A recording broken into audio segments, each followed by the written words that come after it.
Penyidikan kasus dugaan penipuan dan penggelapan PT Dana Syariah Indonesia atau DSI telah memasuki tahap penyerahan berkas tahap 1 ke Kejaksaan Agung pada 11 Maret lalu. Pengungkapan kasus ini bermula dari gagal bayar kepada para lender. Tidak tanggung-tanggung, hingga Januari tahun ini tercatat ada 14.000 lender. Total kewajiban imbal hasil yang belum dibayarkan kepada mereka mencapai 2,4 triliun rupiah. DSI menggalang dana sebesar-besarnya dari masyarakat, lalu diakal-akali demi masuk kantong pribadi dan kroni sendiri.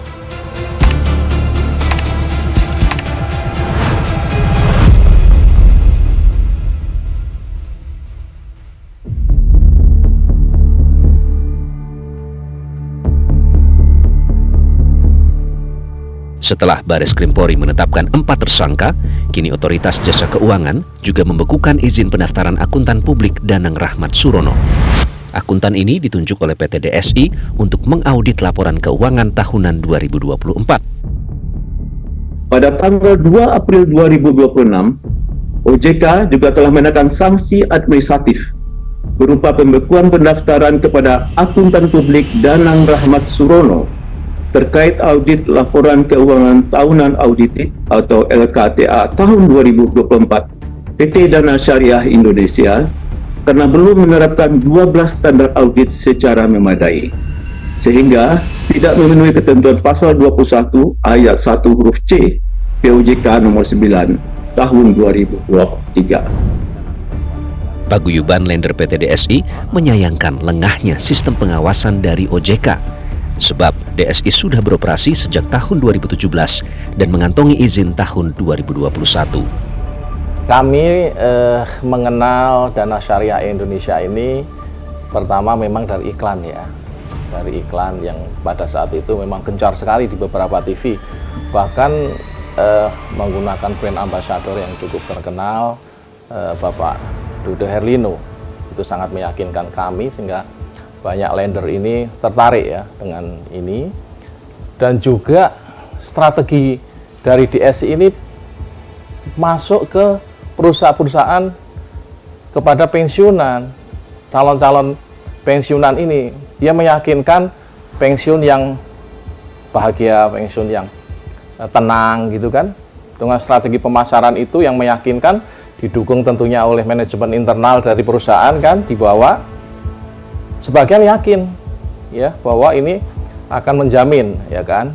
Apalagi ini yang membuat kami sangat tertarik itu diawasi oleh OJK.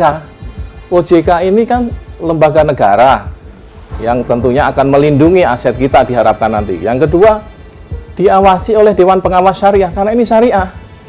Nah, orang pensiun itu biasanya pengen hidup tenang ya kan.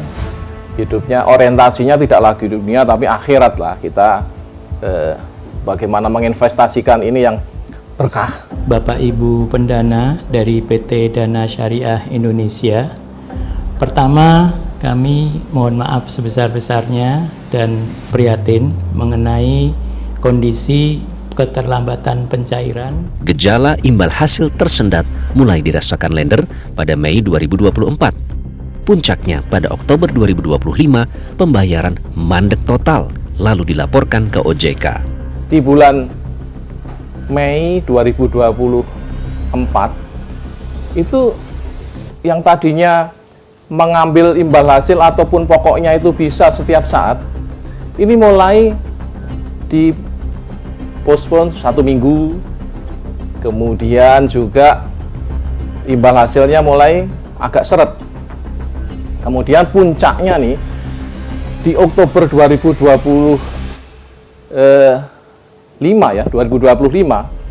itu mandek total. Yang tadinya Mei 2025 itu kan mulai seret ya. 2020 total. Sehingga teman-teman itu ya agak panik, ya panik. Tidak menyiapkan diri akan terjadi seperti ini. Nah, kami pada saat itu terus berkoordinasi kan dengan OJK. Sejauh ini OJK ini di Desember 2024 sudah melakukan pengawasan, tetapi tidak memberikan peringatan dini. Ini yang menjadi perhatian kami. Kemudian pada saat kami melapor bulan Oktober itu baru bergerak cepat. melapor ke Barreskrim, melakukan audit khusus, pemeriksaan khusus di bulan Oktober itu. Tetapi kondisinya sudah parah, sudah sulit untuk diselamatkan. Karena apa? DSI sudah menutup operasionalnya di kantor. Kasus gagal bayar PT DSI juga menarik perhatian Komisi 3 DPR RI. Pertengahan Januari lalu, para lender yang menjadi korban bersama pemangku kepentingan terkait dihadirkan dalam rapat dengar pendapat umum. Jadi Pak, kronologis dari adanya dana syariah dan kami tertarik di sana memang sudah terklarifikasi bahwa dana syariah itu berizin dan diawasi oleh MUI, mulai DSN ada Dewan Pengawas Syariah. Maka kami tertarik berbondong-bondong untuk menempatkan. Bentar Pak, siapa aja yang mengawasi Pak? Kenapa Pak? Yang mengawasi tadi siapa? DSN Pak, DPS Dewan Pengawas Syariah. DSN MUI Pak. Ini pertanggungjawabannya nanti OJK juga nih. Nah, harus memberi penjelasan. Dalam forum tersebut, Direktur Tindak Pidana Ekonomi Khusus Barreskrim Polri menyebut PT DSI sudah melakukan aktivitas penggalangan dana masyarakat sejak tahun 2018. Nanti kasih gambaran ke kami. Silakan Pak Adir. PT DSI ini adalah penyedia platform yang akan menghubungkan antara lender dengan para borrowernya, di mana masyarakat atau lender ini menempatkan dananya untuk pembiayaan kepada pihak kedua, dalam hal ini adalah borrower, melalui plafon DSI dengan janji bagi hasil. Itu adalah 23% sebenarnya, di mana pembagiannya adalah 18% akan diberikan kepada para lender ini dan 5% masuk kepada DSI. Yang diduga salah satunya PT DSI ini menciptakan borrower fiktif atau borrower asli dengan proyek fiktif. Seperti disampaikan tadi oleh Brigjen Pol Ade Safri Simanjuntak, Dirtipid Deksus, bahwa memang izinnya baru terbit di 2021. Sebelum itu, waktu itu mekanismenya namanya adalah terdaftar di OJK atau sandboxing. Jadi kalau sandboxing ini memang masih uji coba. Izin penuhnya baru 2021. PT DSI baru mengantongi izin OJK pada tahun 2021. Namun faktanya sudah lebih dulu menggalang dana masyarakat. Publik mempertanyakan sistem pengawasan jasa keuangan dan jaminan keamanan investasi. Pendanaan PT RGI ini sampai di 33 miliar. Namun perubahan yang diperlihatkan itu tidak mencerminkan pendanaan yang 33 miliar.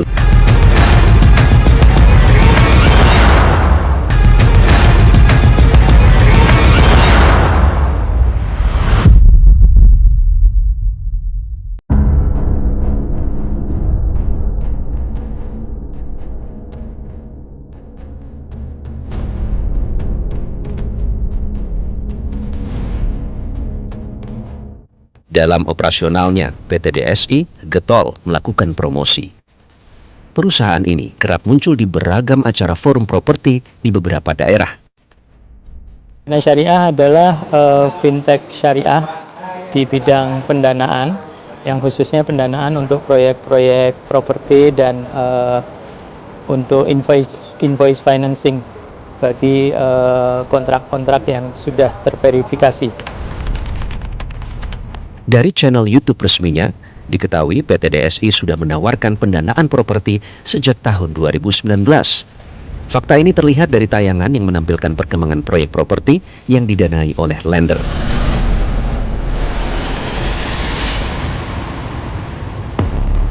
Proyek properti berada di Jabodetabek, Jawa Barat, Lampung, bahkan hingga Medan, Sumatera Utara. Seorang lender yang sudah bergabung sejak tahun 2019 mengaku pernah mengecek ke lokasi properti yang disebut-sebut mendapat pendanaan DSI hingga 33 miliar rupiah. Namun saat di lapangan, lender justru mendapatkan fakta berbeda. Properti tersebut berada di Sukabumi, Jawa Barat dan dibangun oleh PT Restu Guna Usaha atau PT RGU. Itu ke kantor marketing yang berada di dalam perumahan itu bertanya tentang, saya waktu itu bertanya hanya sebagai customer ya, atau peminat untuk membeli rumah. Bagaimana ini berapa rumah yang ada sudah dibangun, berapa rumah subsidi yang sudah dibangun, Kemudian ini cukup mengagetkan juga karena pendanaan PT RGU ini sampai di 33 miliar. Namun perumahan yang diperlihatkan itu tidak mencerminkan pendanaan yang 33 miliar.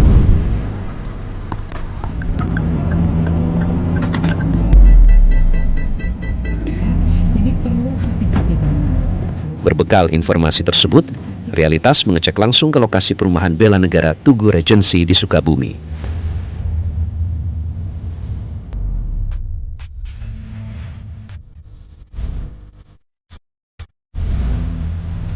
Proyek properti Tugu Regency masuk penawaran paket pembiayaan pada tahun 2025. Padahal faktanya, perumahan ini dibangun oleh developer pada tahun 2021. Proyek juga disebut sebagai perumahan komersil, namun nyatanya rumah subsidi dan sudah banyak dihuni. Realitas menelusuri pendanaan proyek properti yang terdapat di aplikasi Dana Syariah Indonesia, lokasinya di Sukabumi, Jawa Barat. Seperti inilah unitnya. Dari website Dana Syariah Indonesia ini jelas berbeda gambarnya. Berdasarkan laporan dari para lender yang sudah kita temui, ternyata tidak ada laporan progres pembangunan, dan juga soal lokasi tempat di mana proyek properti ini sedang dibangun, alamat pastinya. Nah, Realitas menelusuri dan melihat seperti inilah proyek properti yang sedang dibangun oleh PT Restu Guna Usaha. Realitas meminta konfirmasi kepada PT RGU, namun belum berhasil menemui langsung. Dari dokumen yang diberikan kepada Realitas, diketahui RGU mendapat pendanaan sebesar 350 juta rupiah dari DSI. Dengan margin sebesar 25%, RGU harus membayar kembali senilai 437,5 juta rupiah setahun berikutnya. Dan sebagai agunan, PT RGU menyerahkan 10 sertifikat hak guna bangunan miliknya. Bos RGU mengaku, agunan tersebut belum bisa ditarik hingga saat ini. Sejak tahun 2017 hingga Oktober 2025, DSI begitu leluasa beroperasi. Diduga menawarkan proyek dan borrower fiktif, namun DSI berhasil menggalang dana masyarakat hingga 7,48 triliun rupiah. Dikonfirmasi mengenai hal ini, OJK menyebut fraud yang dilakukan DSI adalah bentuk kejahatan kerah putih yang tidak mudah dideteksi.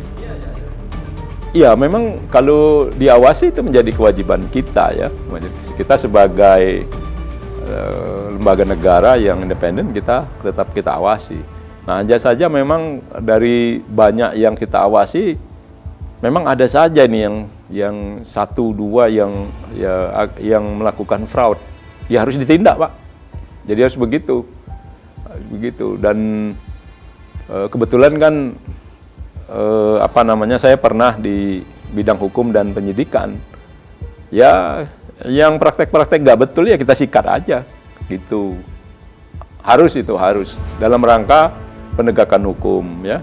Walaupun jalan ke sana itu karena ini gini, karena kejahatan di sektor keuangan itu kejahatan kerah putih. Kejahatan yang selalu melibatkan orang-orang yang punya keahlian di sektor jasa keuangan gitu. Jadi agak beda dengan blue collar crime. Sehingga dalam pengalaman kita di OJK, memang kita butuh waktu untuk mengumpulkan semua alat bukti. Nah gitu, termasuk yang kita lakukan digital forensik dan sebagainya itu harus kita lakukan karena ini luar biasa. Diindikasikan DSI menggunakan skema Ponzi untuk menutupi jejak kejahatannya. Manajemen PT DSI begitu lihai mempermainkan nasabah. Lender dijanjikan imbal hasil hingga 18%, namun nyatanya sebagian dana dipindahkan ke perusahaan afiliasi para direksinya sendiri. Selisih inilah yang kami hitung ini dimanfaatkan untuk apa? Selisihnya kurang lebih 1,2 triliun.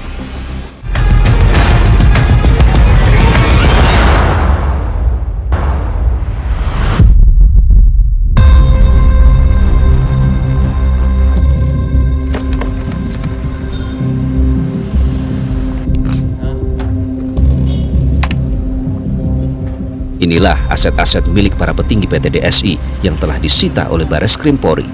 Hingga Maret 2026, nilai aset yang disita mencapai 300 miliar rupiah. Selain dilakukan penyegelan aset fisik, penyidik juga telah menyita 683 sertifikat tanah yang berasal dari jaminan atau agunan para borrower. Terkait kasus kejahatan keuangan ini, Bareskrim Polri telah memeriksa lebih dari 90 orang. Duta merek DSI juga sudah dimintai keterangan. Dalam praktek kejahatannya, kuat diduga DSI telah memberikan informasi palsu kepada para lender. Penyidik menyebut sebagian besar proyek properti yang ditawarkan hanyalah fiktif belaka. Memang awal sejak pendaftaran di tahun 2017, kemudian mulai beroperasi sekitar 2018, gitu, itu memang terjadi duplikasi atau proyek fiktif. Temuan ini dikuatkan dari berbagai saksi yang kami periksa, para borrower dan sebagainya. Ada yang satu proyek itu ditayangkan sampai 100 kali, gitu ya. Sehingga proyek sudah selesai ditayangkan terus untuk menarik para lender melakukan pendanaan. Karena kan DSI ini adalah sebuah platform pendanaan syariah, gitu, menggunakan P2P atau peer-to-peer lending, yang kemudian dana itu akan masuk ke rekening escrow, gitu ya, kemudian baru disalurkan kepada borrower. Tapi praktek tidak seperti itu. Praktek tidak seperti itu, bahwa proyek ini berulang kali ditayangkan terus, gitu ya, untuk mencari dana, dan itu justru masuk kepada pihak-pihak terafiliasi dari PT DSI, bukan seperti apa yang ditayangkan pada tayangan digitalnya. Fakta mengejutkan lainnya diungkap oleh PPATK. Dari hasil penelusuran transaksi keuangan ditemukan selisih dana 1,2 triliun rupiah. Diduga dana diselewengkan ke perusahaan cangkang atau afiliasi yang dikendalikan oleh para tersangka. Dari tahun 2020 sampai sekarang kami lihat nih, berapa dana yang masuk dari para nasabah katakanlah ya, ataupun lender dari DSI ini, lalu berapa yang kembali, lalu di situ ada selisih. Nah, selisih inilah yang kami hitung ini dimanfaatkan untuk apa. Selisihnya kurang lebih 1,2 triliun. Nah, dari 1,2 triliun ini kemana saja sih? Harusnya kalau dana masuk dari lender lalu dana keluar dari lender ini balance, berarti kan udah clear gitu kan ya. Ini ada selisih. Nah, selisihlah ini yang kami kejar. Ini kemana saja? Ini berlayer-layer, ini kami telusurin terus. Nah, kami temukan seperti tadi, ada yang ke perusahaan afiliasi, ada memang untuk pembiayaan properti memang ada dalam jumlah yang tidak material dibandingkan seluruh dana yang dihimpun, lalu juga untuk pembelian aset, ini kami temukan. Jadi itu adalah afiliasi dari DSI ya, di mana dia membentuk perusahaan yang menerima pendanaan itu kurang lebih sekitar lebih dari 50 perusahaan gitu. Dia bentuk di mana pengurusan segala macam adalah orang-orang DSI gitu. Nah, ini memang ada usaha-usahanya, tapi yang bergerak di properti itu sangat sedikit gitu kan. Dan sebagian besar misalnya ada pembiayaan untuk motor listrik. Jadi dia memberikan pembiayaan orang yang mau membeli motor listrik. Nah, di sini kan kami lihat dia telah mengeluarkan uang ke situ berapa, yang balik dari situ berapa gitu kan. Nah, ini banyak yang defisit. Banyak yang defisit, ada yang bahkan defisit 100 miliar di situ gitu kan. Nah, di sini tentu saja nanti detailnya adalah waktu penyidikan di kepolisian. Untuk menyelamatkan kerugian masyarakat, pemerintah mendata jumlah korban dan kerugian yang ditimbulkan. Pendataan dilakukan oleh Lembaga Perlindungan Saksi dan Korban. Hingga 7 Mei lalu, korban yang mendaftar jumlahnya baru 5.523 orang. Ya, sebenarnya LPSK itu sudah membuka permohonan via online. Itu dari sejak 1 April sampai dengan 1 Mei. tetapi hasil dari rapat bersama dengan OJK dan Bareskrim serta Kejaksaan, maka kami perpanjang sampai dengan tanggal 15 Mei. Hanya memang sampai dengan tanggal 7 Mei itu masih ada permohonan sejumlah 5.253. Nah, ini kan karena masih sampai 15 Mei ya, jadi kami belum melihat kembali kira-kira berapa banyak permohonan yang masuk. Tapi per tanggal 7 Mei itu tadi yang 5.253 tersebut, begitu. Kalau informasi yang kami dapatkan dari OJK itu sekitar 14 ribuan. 14.000. Iya, setengah nih ya. Iya, sepertinya masih jauh ya. Okay. Itulah makanya permohonan ini kami bukanya online supaya bisa mempercepat ya harapannya, karena kalau mereka datang langsung atau ke kantor-kantor perwakilan LPSK di beberapa wilayah itu malah makin membuat sulit para pemohon. Jadi makanya kami bukanya secara online gitu. Online lewat Simpusaka dan juga e-restitusi, dan itu akan mempercepat si para pemohon. Kami kan berkejaran dengan proses penahanan tersangka. Jadi memang di rapat terakhir itu kami juga diingatkan oleh pihak kejaksaan bahwa ini ada batasan proses penahanan, sehingga kami menyesuaikan dengan proses proses hukum yang sedang berjalan tersebut gitu. Nyatanya tidak cuma jasa keuangan ilegal saja yang telah merugikan masyarakat. Entitas berizin pun turut menyumbang kerugian. Dalam 1 dekade terakhir, entitas keuangan ilegal telah merugikan hingga 142 triliun rupiah. Sementara korporasi legal memanen kerugian hingga 14 triliun rupiah. Harapannya Pak? Ya, kembalikanlah aset kami itu, kembalikan aset, karena itu kan uang pesangon kami. Kalau saya pensiunan udah jelas. Dana masyarakat raib jadi bulan-bulanan korporasi keuangan nakal.